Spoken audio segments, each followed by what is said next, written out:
과수원을 하시는 분은 이 영상 제목을 보고 피식 웃겠습니다만 저도 예전에는 여기에 의문을 가지고 있었습니다. 아마 다른 분들도 저와 같은 의문을 가지신 분들이 많으리라 봅니다. 또 저부 필요함은 알고 있지만 왜 그렇게 해야 하는지는 이치적으로 설명하는 데는 망설여질 것입니다. 이미 경험해 보신 분들도 많으시겠지만 결론부터 말씀드리면 복숭아 씨앗 심으면 복숭아 나고, 감 심으면 감나무 올라오고, 사과 씨앗 심으면 사과나무 올라옵니다. 그러나 올라오는 그 과수 묘목 그대로 기르면 지금까지 그 풍성한 과일은 열리지 않습니다. 탐스러운 감, 그 씨앗을 심어서 올라오는 감은 땡감이 올라옵니다. 복숭아도 사과도 배도 마찬가지입니다. 물론 복숭아 씨앗을 뿌려도 들판이나 산에 자생하는 돌복숭아 씨앗에 비해 커다란 과일 속에 들어있는 씨앗이 발화율은 다소 낮을 겁니다. 그러나 올라오는 과일나무는 큰 차이가 없습니다. 사과나 배 등 다른 과일도 마찬가지입니다. 먼저 말씀드릴 것은 씨앗을 뿌려 접을 붙이지도 않고 가꾸는 열매도 있습니다. 앵두, 오미자, 산마루, 다래 등 몇 가지는 지금도 씨앗을 뿌려 번식하고 있습니다. 왜 이런 차이가 생길까요? 이런 현상은 한마디로 말하면 유전자의 안정과 불안 차이에 있습니다. 아들이 아버지 닮은 붕어빵, 바로 유전자 때문이죠. 산이나 들판에 수백 년, 아니 수천 년 내려온 똘복숭아나 고염은 유전자가 많이 안정되어 있습니다. 그래서 똘복숭아 씨앗 뿌리면 똑같이 닮은 똘복숭아 나무로 자라 전대와 똑같은 똘복숭아 열립니다. 더 크지도 더 작지도 않은. 그러나 탐스런 백도복숭아나 황도복숭아 씨앗 심으면 기대와는 달리 똘복숭아가 열립니다. 바로 유전자가 안정이 안 되어 있기 때문에 예전으로 되돌아가는 것입니다. 품종을 개량하여 아직 유전자가 안정이 안 되어 있는 품종은 그 씨앗을 심으면 예전으로 되돌아갑니다. 이러한 유성생식과는 달리 가지를 잘라 삽목을 하거나 접목을 하면, 즉 무성생식을 하면 본래의 유전자가 그대로 옮아가니 그런 변형은 없습니다. 씨앗을 뿌려 유전하는 곡식이나 채소, 과일들은 5, 6세대가 지나야 어느 정도 안정이 된다고 합니다. 즉 어미 세대와 거의 같은 특성을 갖는다고 합니다. 물론 거기에서도 변이종은 나옵니다. 인류가 농경 생활을 시작하고 야생의 식물을 심고 다시 씨앗을 뿌릴 때 다음에는 원래 나온 여러 것들 중에서 우량한 것들을 골라 뿌립니다. 다음에는 기대하던 우량한 것도 있지만 그렇지 않은 것도 섞여 있습니다.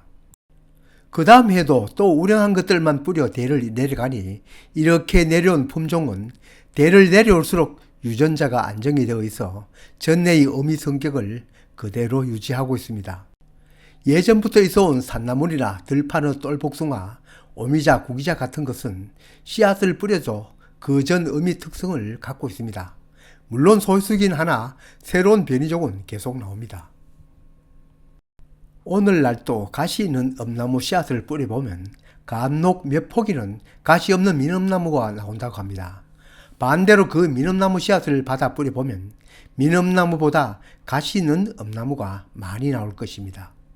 가시 있는 나무로 쭉 내려오다 보니 가시 있는 나무는 유전적으로 안정이 되어 있지만 민엄나무는 불안정하다고 할 수 있습니다. 물론 이러한 경향은 암수 교잡이 위한 새로운 품종의 출현도 한 요인이 될 수도 있습니다. 이러한 면도 수천 년간 같은 지역에서 내려온 작물은 이웃도 그 이웃도 대략 같은 품종이니 이러한 암수 교잡이 위한 변이도 적습니다. 그러니 이 엄나무만 해도 가시 있는 나무로 키우려면 씨앗을 뿌려도 되지만 가시 없는 민엄나무를 번식하려면 삽목을 하거나 접을 붙여 무성생식으로 번식해야 합니다. 이러한 점은 과수만 그런 것은 아닙니다. 산나물도 마찬가지입니다. 곰치가 해발이 높은 곳에만 제대로 자라는 것을 품종을 개량하여 전국 어디에서나 잘 자라는 개량곰치를 개량했지만 이러한 개량곰치는 씨앗으로 번식을 하지 못하니 일반화되는 데는 문제가 있기도 합니다. 씨앗이 잘 맺히지 않거나 맺혀도 발화가 잘 되지 않거나 또 발화가 되어 자라더라도 옛날의 곰치로 되도록 하는 놈이 대부분입니다.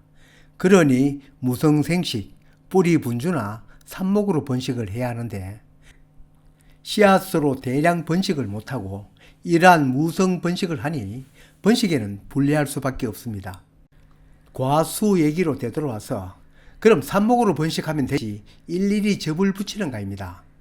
물론 삽목으로만 번식하여 재배하는 것도 있습니다. 포도와 같은 과수인데 이것도 접을 하면 자람도 열매도 더 좋다고 합니다.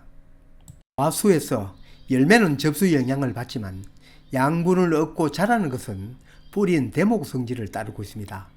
사과, 복숭아, 자두, 가지를 자르다 끝꽂이를 해도 됩니다. 물론 다른 나무보다는 성공률이 낮긴 합니다. 삽목에 성공하였더라도 무난하게 자라 탐스러운 과일을 내는 것은 보장이 안 됩니다.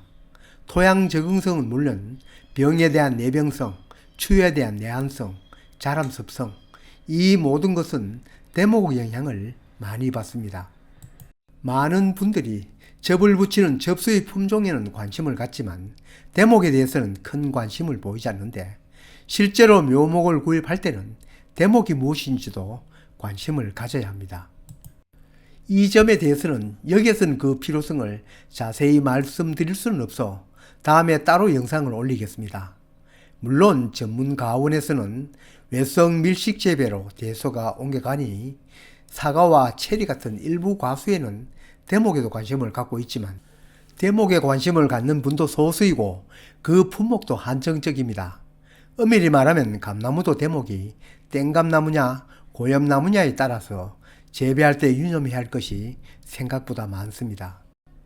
그런데 아직 감나무 묘목을 파는데 대목을 소개하는 농원도 그걸 물어보는 구매자도 없습니다. 많은 분들이 댓글에서 사과나 복숭아, 자두, 삽목을 해서 심지 않고 접을 붙이는지를 궁금해하고 있습니다. 물론 손바닥 농부가 이들 과수를 일일이 삽목을 해서 키워보지는 않았지만 유추하건대 그 삽목한 과수가 훌륭하고 탐스러운 열매는 맺히지만 양분을 빨아올리고 자라게 하기 위한 기능에는 문제가 있기 때문일 것입니다. 과수도 갖가지, 품종도 여러가지, 이 중에는 물론 좋은 과일도 열리고 자람에도 문제가 없는 것도 있겠지만 그러한 확률은 낮을 것입니다. 과일에 접을 붙일 때는 어떤 열매를 바라는지 접수에 대한 관심도 가져야겠지만 자람에 대한 전반적인 것은 대목이 갖고 있으니 대목 선정에도 관심을 가져야겠습니다.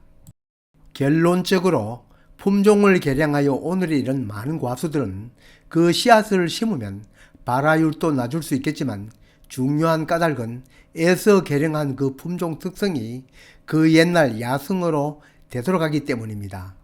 유전자가 불안정하다는 점입니다. 그런 점은 같은 무성 번식인 삽목으로도 해결되겠지만 다음에는 대목으로의 구실도 장담할 수 없기 때문에 주로 야생의 품종을 대목으로 하여 접을 붙여 재배하고 있다고 할 수 있습니다.